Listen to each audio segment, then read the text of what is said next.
What's up, everyone? Praise the Lord, praise the Lord. Well, again, a little bit about myself. I am a Christian rapper that goes by the name of Chrizt Dizciple. Recently, I decided to take a shot at stand-up comedy because some of my real comedian friends kept telling me that I might be a little bit funny, so here I am. Now, at first I wrote like a 15-minute secular stand-up, and it had so much profanity, ungodly images in it that the Lord's like, Michael, it's not befitting for a Christian to be talking like that. And I practiced it for a long time, right? Mind you, I was completely living a fully committed, dedicated Christian life I was supposed to be at the time. You know, I was backsliding a little bit, which is why I was talking like that in the first place. And you know, that's what I thought was going to resonate with the secular audience, so I created that kind of stand-up. And after practicing it over and over again and perfecting it to the T, the Lord's like, Michael, don't do it. So I'm like, well, there was my aspirations for the comedy world, but it's like the Apostle Paul said, I had to let it go, count it as dung compared to the things the Lord Christ Jesus had in store for me. So that's what I did. Yes, amen. And just like being a secular rapper, I once was a secular rapper, and the Lord said the same thing. He's like, Michael, it's not befitting for a Christian to be talking like that. Just do Christian rap. So that's what I did. And the Lord said the same thing about comedy. He's like, just do Christian comedy. But with comedy, it's a little bit different for me, you know what I'm saying? It's like unknown territory. So I'm like, Lord, humbly, I'm not even a real comedian in the first place. Is it hard enough for me to do secular comedy? How am I going to do Christian comedy? No violence, no profanity. What am I going to talk about? And the Lord's like, just do it, right? And even my moms didn't have faith in my comedy skills. I called her, I was like, Mom, I'm going to LA. I'm going to record another album. I'm going to take a shot at stand-up comedy. And the first thing that came out of her mouth, she was like, oh, Michael, don't do comedy. I'm like, man, that's messed up. She's like, I love your music. I listen to your CD every day. Your gift is in music. I'm like, that part, but I can do comedy too. She's like, oh, Michael, comedy's different. So we're sitting here arguing back and forth about if I'm funny or not. I'm like, man, I'm funny. But my mom has like this angelic wisdom about it, right? She's like, Michael, just because one person thinks you're not funny, it's not the objective fact. It's just their opinion. A lot of people think Jim Carrey isn't funny, but obviously a lot of people do. But for the people that don't, it's not the objective fact. It's just their opinion. Obviously. I'm like, you're right. See, I told you I was funny. She's like, no, you're stupid. But my mom is always flexing on me like that, you know what I'm saying? Speaking of flexing, how many of y'all out there know what the term flexing means? Some of y'all? Well, us young people today, we have something called flexing, right? And flexing is like, if you playing basketball, you make a three-point shot, you might literally flex after you make the shot, you know what I'm saying? But another form of flexing is like if you're standing in a long line somewhere, someone walks up and just bypasses the whole line, goes up to the front, people at the front take care of them because they know the owner of the company or whatever.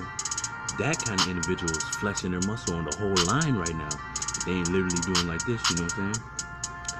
But everywhere I started to look, I started to notice that people were literally flexing, right? But like in a more subtle form.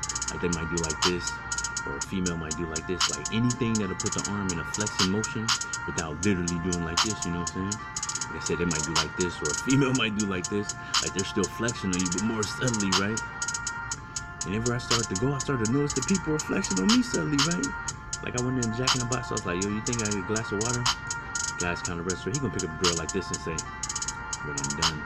Like that, I got a job and you don't kind of flex, right? So I just bought some new shoes. I picked up my Nike box. I was like, all right.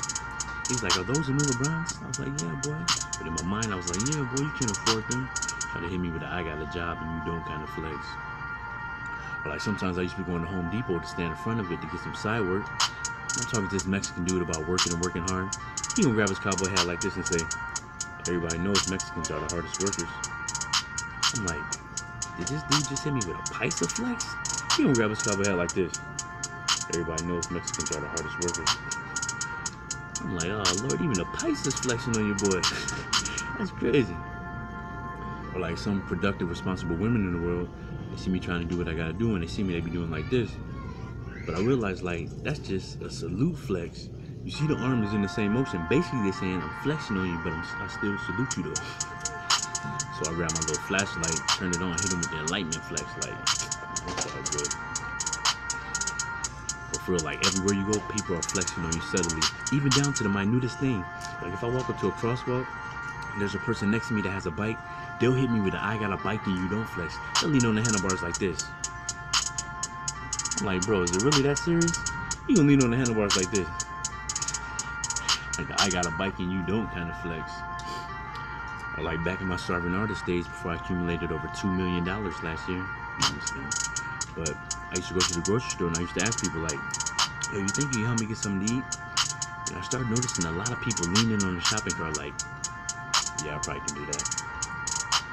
I'm like, are these people hitting me with a grocery shopper shopping cart flex? You gonna lean on the shopping cart like this? Yeah, I probably can do that. I'm like, man, I gotta get it together, man. I just got hit with a shopping cart flex. That's ridiculous. But this one tops them all, right? There's a little pond area where I used to live at, right? Like a little lover's lane type place. You know, you can go there, take somebody there you like, or go by yourself and meditate. And they got these giant ducks over there, right? And I swear on everything I love. One day I was walking past the ducks, and one of the ducks did just like this. I'm like, oh Lord, did the duck just flex on me? That's ridiculous, man. This flexing thing's getting out of hand, man. I swear on everything I love. One day I was walking past the ducks, and one of the ducks took their legs and it did just like this. I'm like, oh Lord, the duck just flexed on me. Man, I gotta get this together, man. It's crazy, man. I'm telling you, everywhere you go, people are flexing on you subtly. And apparently animals too, right? So watch out for it. But just like my starving artist days, I also had my time when I had my run-ins with the law. And one thing I remember most about that time period in my life is some of the strange roommates I used to have. Like one dude was always talking in his sleep, right? Like I'll be reading, he'll just blurt out, if I look like that, I'll be mad all the time too. I'm like, what, bro? Then I look down, he'd be sleeping though. Then a few minutes pass by, he'll blurt it out again. If I look like that, I'll be mad all the time too. I'm like, did this dude just say, if I look like that, I'll be mad all the time too? Wow.